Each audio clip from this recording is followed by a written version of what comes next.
Assalamualaikum warahmatullahi wabarakatuh. Alhamdulillahirabbil alamin wa bihi nasta'in wa ala umuri dunya waddin.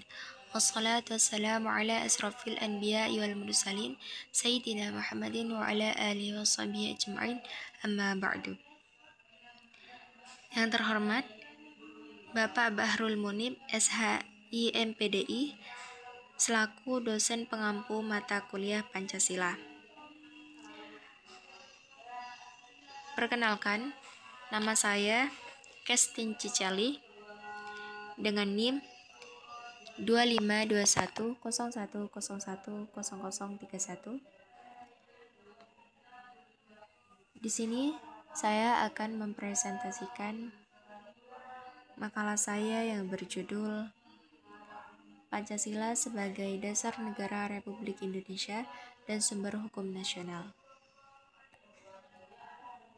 Pancasila memiliki peran penting sebagai dasar negara dan pedoman hidup bagi bangsa Indonesia dalam menjalankan kehidupan berbangsa dan bernegara.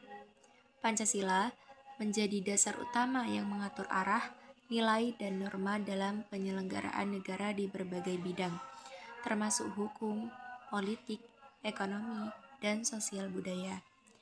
Nilai-nilai dalam Pancasila seperti keadilan sosial, persatuan, dan kemanusiaan yang adil dan beradab tidak hanya menjadi pedoman moral, tetapi juga menjadi dasar dalam membentuk sistem hukum nasional. Namun, di era globalisasi yang dipenuhi pertukaran nilai, informasi, dan budaya, penerapan nilai-nilai Pancasila menghadapi tantangan yang semakin rumit. Oleh karena itu, penting untuk mengkaji kembali posisi Pancasila sebagai sumber hukum nasional dan dasar negara agar mampu menjadi benteng ideologis dalam menghadapi penetrasi nilai-nilai asing. Berdasarkan latar belakang tersebut, dapat dirumuskan beberapa rumusan masalah, yakni yang pertama, apa pengertian Pancasila sebagai dasar negara Republik Indonesia? Bagaimana sejarah lahirnya Pancasila sebagai dasar negara? Apa makna Pancasila sebagai sumber dari segala sumber hukum nasional? Bagaimana hubungan antara Pancasila dan Undang-Undang Dasar 1945? Bagaimana penerapan nilai-nilai Pancasila dalam sistem hukum nasional Indonesia? Apa saja tantangan yang dihadapi dalam mengimplementasikan Pancasila dalam pembentukan hukum nasional? Bagaimana upaya mempertahankan kedudukan Pancasila sebagai dasar negara dan sumber hukum nasional di era globalisasi? Pengertian dan kedudukan Pancasila sebagai dasar negara. Dasar negara adalah prinsip utama yang menjadi pedoman dalam menjalankan kehidupan berbangsa dan bernegara. Di Indonesia, Pancasila dijadikan dasar negara yang memuat nilai-nilai luhur bangsa seperti kepercayaan kepada Tuhan Yang Maha Esa, kemanusiaan, persatuan, kerakyatan, dan keadilan sosial. Nilai-nilai tersebut menjadi dasar moral dan filosofis yang melandasi seluruh kegiatan kenegaraan, sehingga Pancasila berperan sebagai fondasi pemersatu bagi keberagaman suku, agama, budaya, dan pandangan politik di Indonesia.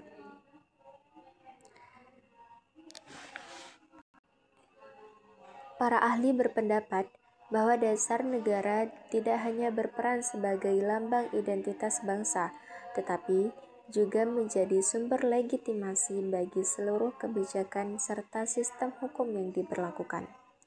Menurut Noto Nagoro 1983, Pancasila adalah stat fundamental norm, yakni norma dasar yang menjadi asal mula bagi seluruh norma hukum dalam suatu negara.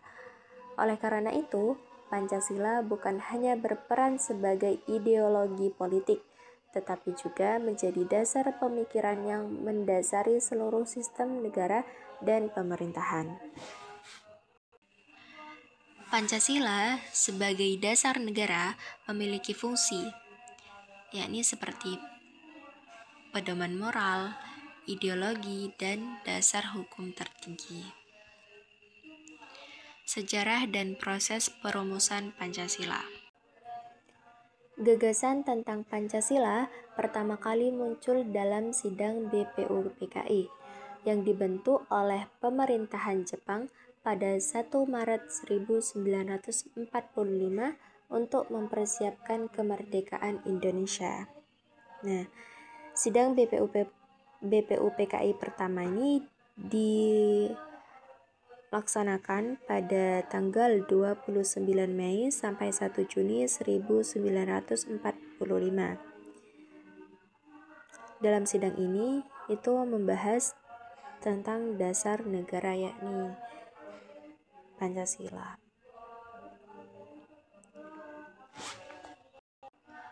Dalam sidang tersebut terdapat beberapa tokoh penting seperti Muhammad Yamin, Dr. Supomo, dan Insinyur Soekarno. Para tokoh tersebut menyampaikan pandangan mereka masing-masing mengenai dasar negara. Tetapi meskipun berbeda pandangan, semuanya memiliki tujuan yang sama, yaitu menciptakan dasar negara yang dapat mempersatukan seluruh rakyat Indonesia yang memiliki beragam budaya, agama, dan suku. Penyempurnaan rumusan Pancasila dilanjutkan dengan pembentukan Panitia 9 pada tanggal 22 Juni 1945 berhasil menyusun Piagam Jakarta sebagai hasil kesepakatan antara berbagai kelompok dan kepentingan bangsa. Namun, untuk menjaga persatuan nasional dan mencegah perpecahan, PPKI mengubah sila pertama dengan menghapus 7 kata agar persatuan antar umat beragama di Indonesia tetap terjaga. Pada tanggal 18 Agustus 1945, Panitia Persiapan Kemerdekaan Indonesia secara resmi menetapkan Pancasila sebagai dasar negara Republik Indonesia bersamaan dengan pengesahan Undang-Undang Dasar 1945. Pancasila sebagai sumber hukum. Konsep sumber dari segala sumber hukum menegaskan posisi Pancasila sebagai dasar utama sekaligus arah dalam pembentukan sistem hukum nasional Indonesia. Kedudukan ini diperkuat melalui ketetapan MPRS nomor 20 tahun 1966.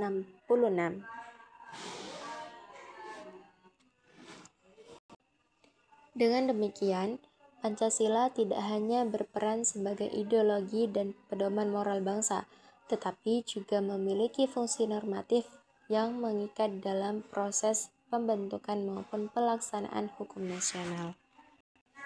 Pancasila juga menjadi dasar moral, etika, dan arah pembentukan hukum. Menyadari bahwa Pancasila menjadi sumber dari seluruh hukum nasional, berarti setiap peraturan dan kebijakan negara harus didasarkan pada nilai-nilai keadilan, kemanusiaan, persatuan, dan musyawarah yang terkandung dalam 5 sila Pancasila.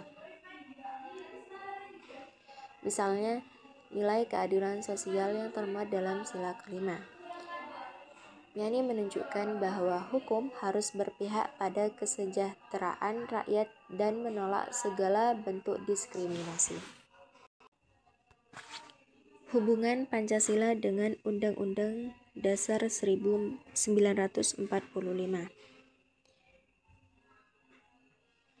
Pancasila disebut sebagai dasar pemikiran Undang-Undang Dasar 1945 karena seluruh sistem hukum, politik, dan pemerintahan di Indonesia dijalankan sesuai dengan nilai-nilai yang ada dalam 5 sila Pancasila.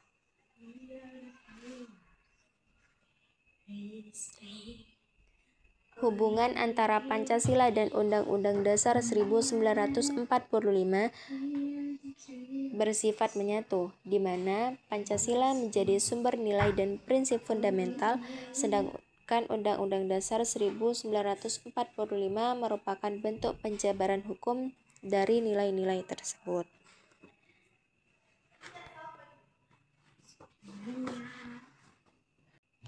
Oleh karena itu, Pancasila memiliki posisi tertinggi dalam sistem hukum Indonesia, sehingga setiap peraturan yang dibuat harus selaras dengan semangat dan nilai-nilainya agar tidak bertentangan dengan dasar ideologi negara. Contoh penerapannya ini yakni pada pasal 27 ayat 1 yang menyebutkan bahwa segala warga negara bersamaan kedudukannya di dalam hukum dan pemerintahan dan wajib menjunjung hukum dan pemerintahan itu dengan tidak ada kecualinya.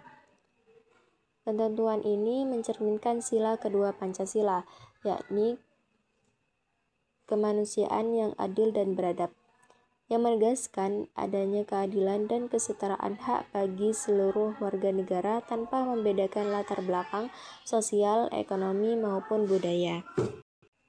Selanjutnya, pada pasal 33 Undang-Undang Dasar 1945 menggambarkan sila kelima Pancasila, yaitu keadilan sosial bagi seluruh rakyat Indonesia, yang menegaskan bahwa perekonomian nasional harus dijalankan secara gotong royong dengan semangat kekeluargaan. Pasal ini menekankan bahwa sistem ekonomi Indonesia tidak boleh menguntungkan kelompok tertentu saja, tetapi harus bertujuan untuk menciptakan kesejahteraan yang adil bagi seluruh rakyat. Prinsip kekeluargaan dalam pasal 33 menunjukkan semangat gotong royong dan rasa kebersamaan yang menjadi ciri utama sistem ekonomi berdasarkan Pancasila. Implementasi dalam sistem hukum.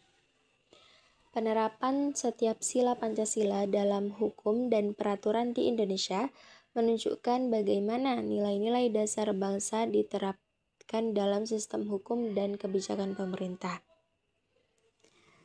Undang-Undang Nomor 39 Tahun 1999 tentang Hak Asasi Manusia adalah contoh nyata penerapan sila kedua, yaitu nilai kemanusiaan yang adil dan beradab. Undang-undang ini menegaskan pengakuan negara terhadap hak-hak dasar setiap individu yang melekat sejak lahir, seperti hak untuk hidup, hak memperoleh keadilan, serta hak bebas dari perlakuan diskriminatif. Selanjutnya, Undang-Undang Nomor 6 Tahun 2014 tentang Desa adalah contoh nyata penerapan sila keempat, yaitu kerakyatan yang dipimpin oleh hikmat kebijaksanaan dalam permusyawaratan perwakilan. Undang-undang ini memberi kesempatan kepada masyarakat desa untuk mengatur dan mengelola urusan pemerintahan serta pembangunan secara mandiri melalui musyawarah dan keterlibatan warga. Prinsip ini mencerminkan penghormatan terhadap nilai-nilai demokrasi yang berlandaskan budaya gotong royong dan kebijaksanaan bersama. Selanjutnya, Undang-Undang Nomor 20 Tahun 2003, yakni tentang pendidikan nasional, adalah contoh nyata penerapan sila pertama, yaitu ketuhanan yang Maha Esa. Undang-undang ini menegaskan bahwa pendidikan di Indonesia tidak hanya berfokus pada penguasa ilmu, pengetahuan, dan teknologi, tetapi juga pada pembentukan karakter, moral, serta spiritual peserta didik. Implementasi dalam sistem hukum juga memiliki tantangan. Ini contohnya yang pertama adalah globalisasi hukum dan budaya asing. Globalisasi tidak hanya memengaruhi bidang ekonomi dan budaya, tetapi juga memengaruhi struktur, arah, serta nilai-nilai yang membentuk sistem hukum nasional. Perkembangan teknologi, pertukaran informasi, dan kerja sama antar negara turut membawa masuk berbagai norma hukum global yang menuntut penyesuaian terhadap hukum dalam negeri. Kondisi ini berpotensi menimbulkan benturan antara nilai-nilai hukum Pancasila yang berakar pada kearifan lokal dengan prinsip-prinsip hukum internasional yang bersifat universal dan cenderung liberal. Selanjutnya, krisis moral dan rendahnya kesadaran hukum. Krisis moral yang melanda masyarakat Indonesia saat ini menjadi hambatan besar dalam mewujudkan sistem hukum yang adil dan berlandaskan nilai-nilai Pancasila. Gejala ini terlihat dari meningkatnya berbagai bentuk pelanggaran hukum seperti korupsi, kekerasan, penyalahgunaan kekuasaan, serta tindak kriminal yang melibatkan beragam lapisan masyarakat. Krisis hukum di Indonesia menjadi semakin rumit karena kurangnya keselarasan antara pelaksanaan hukum dengan nilai-nilai Pancasila yang seharusnya menjadi landasan moral dan filosofis dalam setiap proses penegakan hukum. Dalam kenyataannya, masih banyak kasus yang memperlihatkan kesenjangan antara norma hukum yang ideal dengan penerapannya di lapangan. Berbagai fenomena seperti ketidakadilan dalam peradilan, kriminalisasi terhadap kelompok tertentu, dan praktik diskriminatif menunjukkan adanya perbedaan nyata antara hukum positif dan nilai keadilan yang terkandung dalam Pancasila. Dari beberapa tantangan tersebut terdapat upaya penguatan. Pertama, penguatan pendidikan Pancasila di seluruh jenjang. Hal ini penting dilakukan agar generasi muda tidak hanya cerdas dalam pelajaran, tetapi juga memiliki moral yang baik dan berpegang teguh pada nilai-nilai Pancasila. Kedua, ini harmonisasi peraturan agar sesuai nilai Pancasila. Peran aktif Mahkamah Konstitusi sebagai penjaga nilai konstitusi agar Pancasila tetap menjadi sumber utama dari semua hukum di Indonesia. Selanjutnya yakni revitalisasi nilai-nilai Pancasila dalam kehidupan sosial, politik, dan hukum. Kesimpulan. Jadi kesimpulan yang didapat yakni adalah Pancasila adalah dasar negara, ideologi nasional, dan sumber hukum tertinggi. Sedangkan Undang-Undang Dasar 1945 adalah penjabaran nilai-nilai Pancasila. Pancasila menuntun hukum agar adil, bermoral, dan berkepribadian Indonesia. Demi mewujudkan keadilan sosial bagi seluruh rakyat Indonesia, maka diperlukannya komitmen bersama untuk mengamalkan Pancasila secara konsisten. Baik, itu saja presentasi makalah dari saya. Jika ada salah kata, mohon dimaafkan. Wassalamualaikum warahmatullahi wabarakatuh.